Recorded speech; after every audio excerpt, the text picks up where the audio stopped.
Phela kufunye Kolombuso njengamanje babukeli beSelect Africa TV emakhaya. Sawubona sikumukele Select Africa TV enyakeni omusha enyakeni ka2025 akubingelele mbukeli wami ulapho ngasekhaya igama lami ngikusinenhlahla hlala ubukele ngalesikhathi inside my story uhlelo la esifundisa khona esikukhulisa khona esikujabulisa khona esikunika amacebo ngempilo sikulethela abantu abazokufundisa nabazokukhulisa nabazokwenza ube kwelinye izinga lempilo yakho ukhohlake ukuthi ke sikhona nasenkundleni zokuxhumana @Select Africa TV ku Twitter ku Instagram kanye futhi nakhona lapha ya ku YouTube ungene ulike usubscribe uphinde futhi ucomment ungakhohlwa ukuthi siku 100,000 subscribers njengamanje siyabonga kuwe kakhulu ke mbukeli wethu ukuthi nje sizoze safika lapho nawe ke uma ukuthi awazi usubscribe ngena nkosi yami ujoyine iTV yakwaSelect Africa TV kanti ke namhlanje ngikuphatheleke intokazi enhle umuntu wesifazane obaluleke kakhulu ungumfundisi uphinde futhi abe ufounder and the president of Izenzele Mbukode Women in Action la akhona abakhulisa abantu besifazane baphinde babasiza ukuthi baqale amabhizinisi abo uphinde futhi abe ufounder of ibandla elibizwa ngokuthi iGoodness and Mercy Church of Christ and Bible School lo isifazane muhle kakhulu nkosami kanti sizokhuluma kakhulu ngohambo lwakhe esukela entombazanyana emncane azafike la ekhona siphinde futhi njengomuntu osebenza ngabantu besifazane ke sikhulume ngalesihlava esishile ku2024 kodwa siyasibona namanje siyangena ku2025 okubulawa kwabantu besifazane ukhona umbukeli einkundleni zokuxhumana uyayithola indaba sazizwa ukuthi usuku nosuku kunabantu besifazane abathathelwa impilo zabo kanye nezingane sifuna ukukhuluma ke nomunye wesifazane obusy noma osebenza kakhulu ngabo abantu besifazane ukuthi mhlambe kusuke kwenze njani angamoshi isikhathi ngikubingelele Dr. Shange siyakubingelela futhi ukwamukela kwaSelect Africa TV happy new year. Oh, happy new year to you too, my beautiful sister in the Lord. Sanibonani babukele emakhaya. I am Bishop Dr. Tamara Wakashange. I'm originally from Pietermaritzburg kodwa manje ngizinze eThekwini. Doc, ngifuna ungibuyisele emuva. Ngifuna usibeke esithombeni saTamara omncane ekhulu endaweni yaseMaritzburg ukholele ekhaya enjani awusiphe nje njalo njalo uTamara intombazane nje encane ezithithizelayo ende ezacileyo ebukeleka phansi nangendlela ke esasiphuma khona ibackground yethu ekhaya yangeyinhle sasiphuma nje la sizalelwe ekhaya uma wami ebhaquzela nje ebamba amatoho okungatheni in a sense that nje lokho kwangishaya kakhulu empilweni nangokwe self esteem ngangizizwa nje ngingekho right but I had to fight ukuze ngibe on top of everything ngikhumbula kahle nje ukuthi at some time wawukulale ungenayo into yokudla ekhaya uthola ukuthi esikoleni ngangifunda eDindale High School usuvala amafastela ulungisa eclassini ngoba ufuna ukubamba ijuba la eThekwini I've realized ukuthi abawadle eMaritzburg ayedliwa usuyalibamba ijuba usulifaka esikhwameni uyazi uyolihlinza ekhaya uyolisheba nesikhokho sophuthu kodwa ke uNkulunkulu emuhle akazange angisuse entweni abengidalele yona ngoba we believe ukuthi sonke siphuma siphethe okuthize esandleni okuyithalente esekuphiwe uNkulunkulu okwethuke njengabantu abakholwayo kuye kufanele ukuthi ke ulifune lelo talente ulwe nalo ulifune ungaze ushiye emhlabeni ungazange ufulfile lento uNkulunkulu akuthumele yona la emhlabeni mhlambe ake ngime lapho.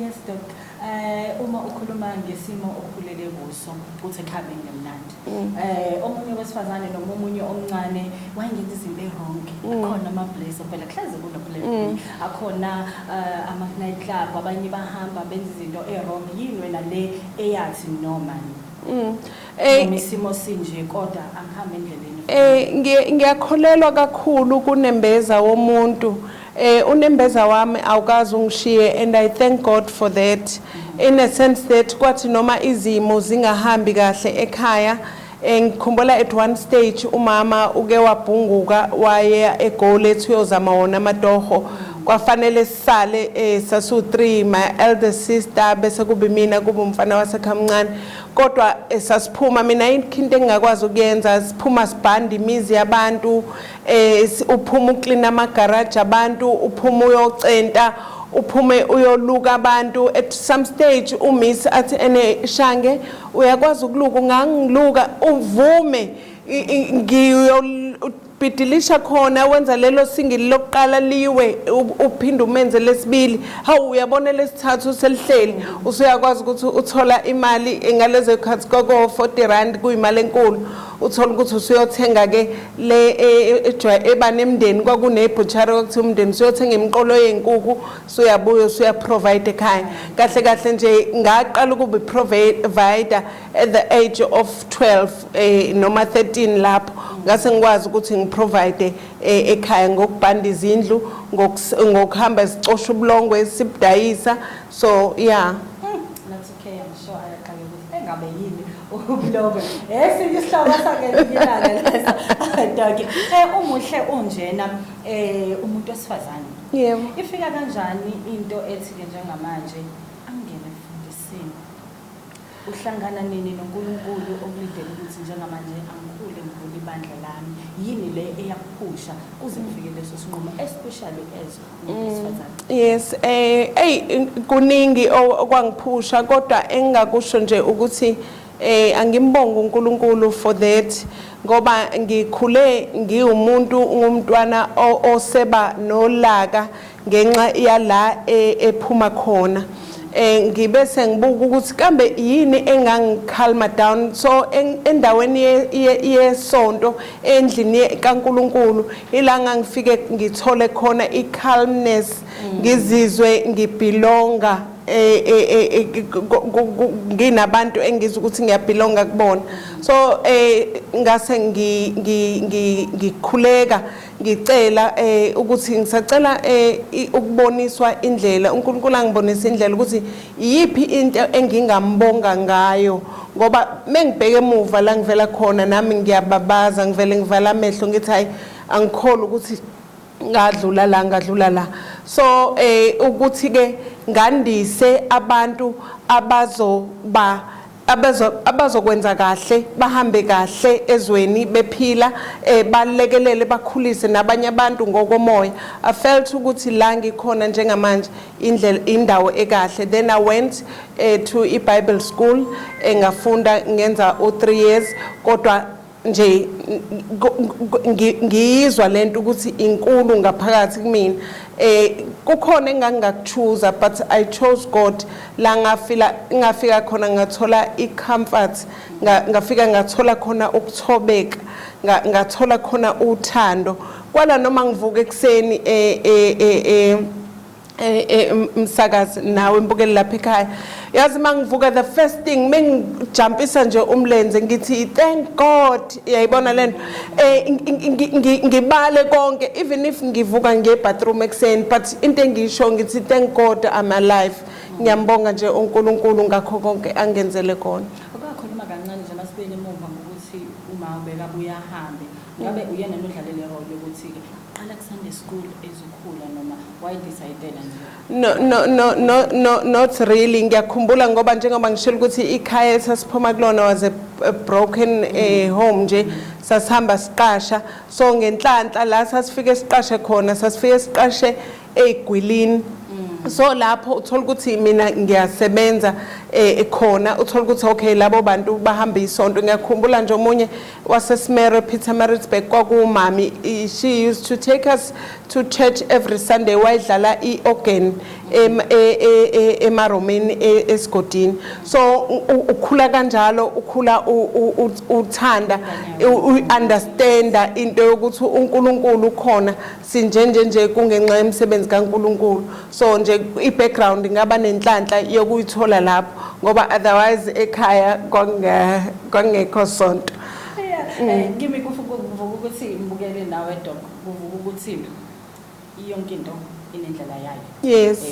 Wena ukubona kunzima kodwa yabona ukuthi njengamanje.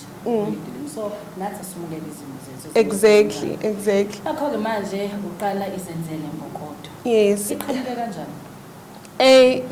Kuthe mangikhula ngiba right ngiba financially stable ngase ngibuka ukuthi ngibuke emuva ukuthi akuve kube kuhle ukuthi uma umuntu ukwazi ukuthi uma usu right wena bese uyokhulisa abanye abantu abeza emva kwakho abanye abantu abastrugglishayo ngoba nami I can mention ukuthi bakhona abanye abantu engangithi mengikhala kubona bangizwe ngabe ngokwe information ngaba ngokwe finance njalo so mina ngibe sengiyisesha ngaphakathi unembeza wami wasuthi no ivula inhlangano yabantu besifazane ngoba ibona engakusho aba close to my heart more than anything else kwabantu besifazane so yenza into ozothi noma uhambe emhlabeni ushare ilegacy yokuthi I've helped 1 2 and 3 and 4 it's so amazing la ngihamba khona noma ngabe ngihamba kuphi abanye ngize ngingabazi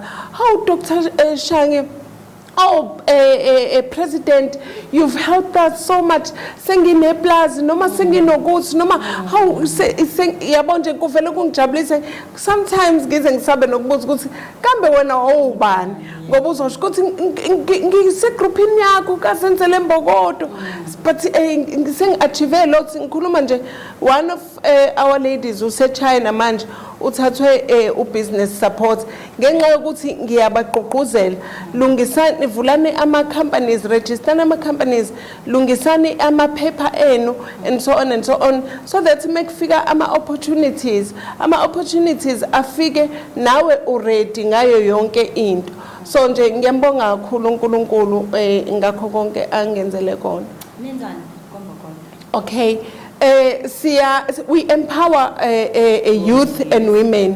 They are running different businesses ngoba siyehlala sibuke sim-assess umuntu ukuthi yini ayithanda because wena you might like farming mina ngingathanda ukumanufacture beauty products and so on so siyehlala siba-assess sibuke ukuthi yini esingabalekelela ngayo bese sibalekelela kulokho we've got fashion designers we've got farmers we've got abantu abafundisa ama-skills we've got osomabhizinisi nje abahlukahlukene esibakhulisayo la ngaphakathi kuzenzele embokodo nokuthi sibalekelele ukuthi amabhizinisi abo acomply nokuthi imali ke bangasanganiswa imali when they make money they must understand ukuthi kufanele enye imali uyisave fanele ukwazi ukuthi ibhizinisi lakho ligrowe yayibona lento so we mentor them kahle ukuthi umuntu angashayeki njalo labathene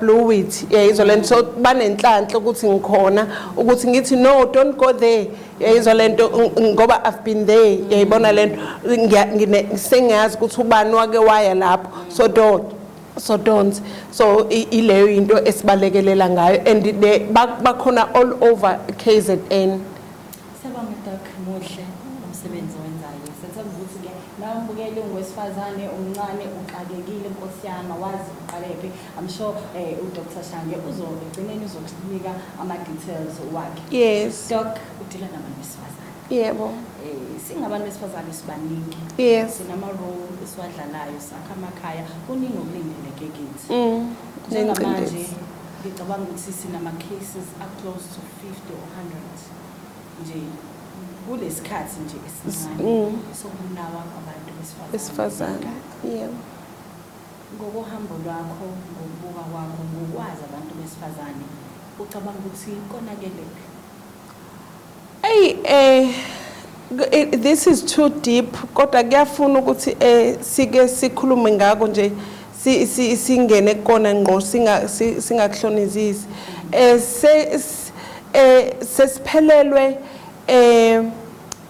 ngathini kuya nange background yomuntu kodwa manje abantwana bethu sebeyathanda ukuthi bayiziphathe bona bangabe besalalela kakhulu emakhaya nokuthi ke isimilo sisabalulekile namanje sasibona ukuthi sibalulekile for example nje ngeke uze uthi uqala ukubona mhlawumbe umuntu usumethemba ngalolo hlobo usuya naye endaweni ezikanjani nokuthi ke asithembe ama families ethu ngaphezulu kokuthi sithembe abantu bangaphandle. For example nje mongabe ngiyalinganisa mawugibela uUber asibuyiseni le culture yokuthi uyathatha iwenza screenshot uthumelela omunye khona ekhaya ukuthi okay naku ngithathwa iUber ethizeni. So ukuze kube naleyo communication nasekhaya lakho noma ngabe sekukhona ingxaki ababona ukuthi uwele kuyona bakwazi ukuthi basheshe bakusize nokuthi babe neunderstanding ukuthi no uphume ethi uya eBrea Center and siyamazi ukuthi methe uye eBrea Center usuke ngayile kwezinye indawo kufanele ngabe usebuyile manje. So nendlela yokuyiphatha kuningi nje nendlela ke yabangani abasebe influence ana ngayo nokuthi sesishiftile kakhulu enhloniphweni yayibona lento sesishiftile kakhulu ekutheni kube khona abantu esibukela kubona sithi no nangu sibanibani usisibanibani ngiyambona ngasekhaya useze wenza ukuthi angike ngihlale naye nje ngibuza ukuthi uwenza kanjani sisibanibani. Ingane nje isifuna ukuthi izenzele ngendlela ethanda ukwenza ngayo in a sense that athi nje umuntu ayingimdala kabi yayibona lento. So ngithi asikubuyiseni ukuhlonipha sikubuyiseni ukubuza indlela kwabaphambili nokuthi ke sabantu besifazana asike sizame silwe nokuthi sazi ukuthi imali yethu ayihleli kubantu besilisa. Mengabe nine relationship nomuntu wesilisa akube irelationship ngempela yokuthi ningena othandweni asingafaki ingcindezi kubantu besilisa. Sizokwenza kanjani nalokho sokwenza ngokuthi nathi kube khona izinto esikwazi ukuzenzela zona. Let's go to school. Education is vital lapha emakhaya ibaluleke kakhulu ngoba uyakwazi ukuthi mawusufundile ukwazi ukuthola umsebenzi oright bese ukwazi ukwenza izinto zakho. Kuthi kwi relationship uyazi ukuthi umfana mawubona ukuthi anihambisani ngezinto ezithize uyakwazi ukushesha uphume kule relationship ngoba abanye uthola ukuthi uhleli kwi relationship athi she's been abused for more than 3 years for more than 5 years siyazizwa indaba la ngaphandle kodwa ubukaphumi ngani kusaele ezekubulala usibanibani ayithola ukuthi hayi bengihleli ngoba engenzela u1 no2 no3 bengihleli ngoba ngidrive imoto yakhe bengihleli ngoba engithengele impahla zokugqoka and so on and so on.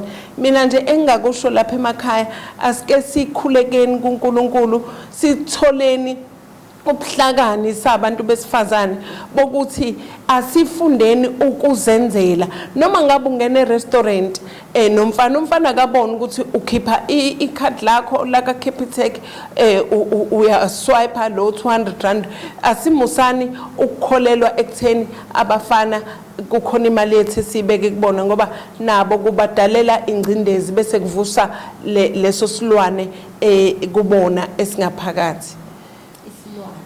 Yes. Usenjalo Dr. ukuthi khona lesilwane esibuye sivuke ukuze nathi sibe right asivuke sizenzele singabantu besifazane. Amen. Doc sekuvelile kwabantu besifazane nangu ubulala umntwana ona 3 years urape umntwana ona 5 years iqala kanjani noma idalwa yini lonto yebo isilwane esikhona kodwa manje ngiyambuka ngabe mhlambe ienga o yini abantu ba reacta ngeindlela ezihlukene ezimweni abasuke bekhule kuzona esingeke ke sazi ukuthi ene umuntu ohlangana naye usuke ekhule kanjani. One of the days khona incwadi bengiyifunda nje ekhuluma ngokuthi awukuthi uma ku relationship uthole nje ukuthi uboyfriend wakho uzalwa ubani uboyfriend wakho uzalwa nobani yayizwa lento obani odadewabo obani basemphakathini kwakuwubani ugogo wakhe yayizolana kwakuwubani ubaba wakhe ngoba ngelinye ilanga uyothola ukuthi ene lo boyfriend wakho nje unobaba wakhe owaze wafela ejele ngoba rapist yayizolana noma waze wafela ejele eungqavine umbulali. So it's good for us ukuthi mangabe sihlangana nomuntu asike hlehle senze i-background check nokuthi emndenini wakhe nje uphila kanjani. Uzothola ukuthi is a boyfriend to you kodwa ekhaya akabashayo sisi bakhe akabashaya abazali bakhe. For you ukuthi into yeni iphelele la it's not enough. Kubalekile ukuthi uhlehle wenze i-background check yomuntu ozwana naye ukuze ukwazi ukuvikela uzivikele wena nokuthi uvikele mhlambe senini abantwana ngoba uyothola ukuthi your boyfriend use rape umntana wakho mncane uyibuza ukuthi kanjani ngoba ngikhona nje mina yayibona lena. But asiyekeni manje ngibona ukuthi isimo sempilo sesishintshile abantu abasawasaba amahlazo thina sikhule siyisizwe sabantu abamnyama abalisabayo ihlazo size simboze nezinto ezenzakalayo efamilini ngoba sisaba lona ihlazo. But manje nje abantu abasacabangi sebelahlekelwe uNkulunkulu sebelahlekelwe ubuntu ukuthi ngempela usunga rape ingane yakho eno 5 years ngoba kwenze njani. Wonke lama cases siyawabona uthola ukuthi umuntu ulanda ingane yakhe esikoleni sewa wayirape ina 8 years iqala ino 8 years kuyaphezulu. Sithi nje asiqapheleni sabantu besifazane emakhaya. Your message kubantu besilisa nje abantu besilisa siyanthanda kakhulu bantu besilisa besicela nisivikele nivikele abantu besifazane.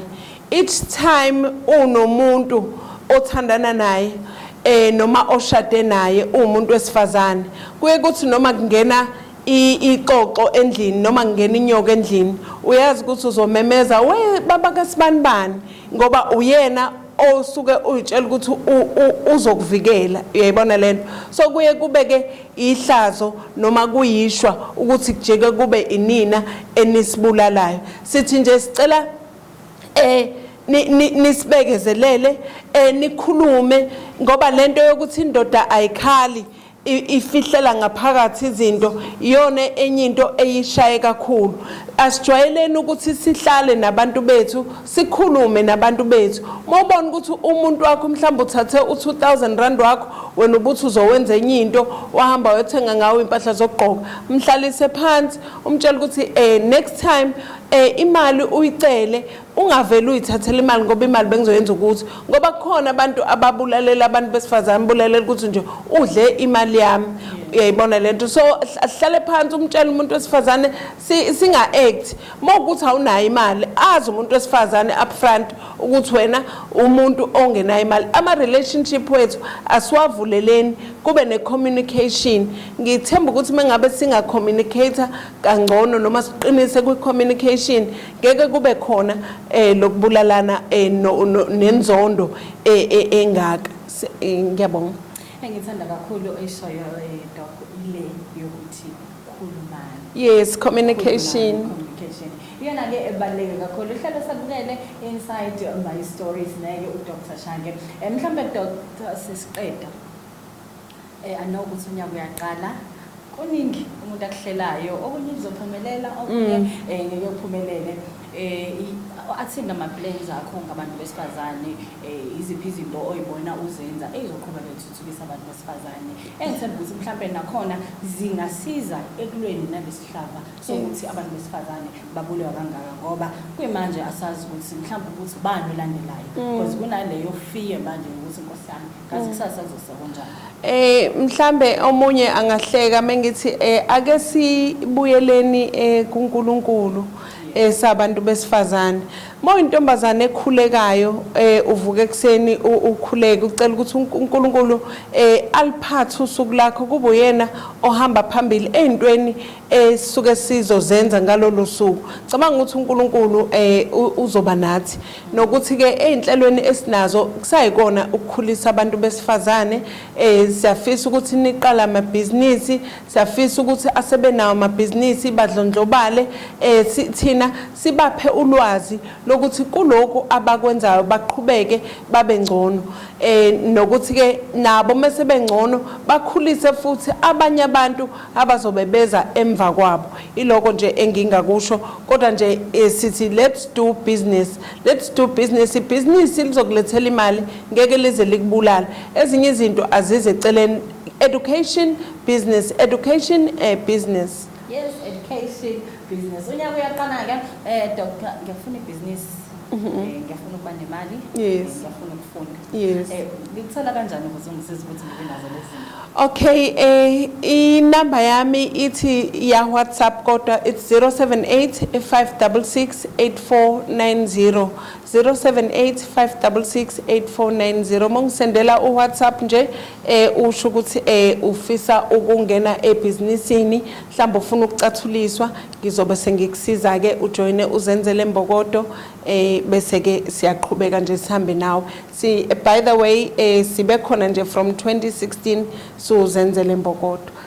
Yes, ayikho into esingenayo angekho kahle kakhulu lapha ku Facebook sine page lethu elithi zenzele imbokodo women in business. By the way sine savings club khona la kazenzele imbokodo besihlukanisa nje njengoba ku December besu 24 imali yethu esibesibekile beku 288,000 rand sibancane sibangako. Namhlanje nje khona okhiphile ku Facebook ethu dayisa inkomo savele sathintana asithengeni inkomo sihlabeni. So sengisho ukuthi ziningi izinto esingazenza, ningahlukani, asithandaneni sabantu besifazane. Mobona omunye umuntu wesifazane mosukubona isitha kumuntu wesifazane kufanele nalento yokulwa mengabe nibanga umuntu wesilisa. No, hlala nodadewenu nisho ukuthi nangu lo odlala ngathi ashaye lo.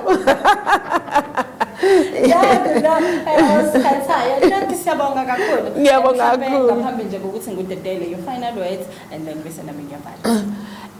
Engingakusho nje ukuthi uqalile u2025 asiyekeni ukuprocrastinator lento yokuthi into ngizoyenza kusasa iqala manje, asikwenzeni manje. Vuka uyithintuthe uthatha amaphepha akhe business and do something kusa early kusa January ufika uDecember nje uright. So nje siyasukuma sayithatha imbokodo evilaphayo nje ayi sibhekisa phansi kanje. Yes. Ngembokodo Evilaphayo phansi. Siyabonga Dr. Siyabonga ngesikhathi sakho. Siyabonga kakhulu. Ke ngathi ngaba nawe. Yes, unami. Sekukho yes. Akuphumelelise nje kukho konke oqhubekayo nokwenza. Muhle kakhulu umsebenzi wakho futhi siyawuthanda kakhulu. Thank you so much. Ngiyabonga kubabukeli lapha emakhaya, nisale kahle.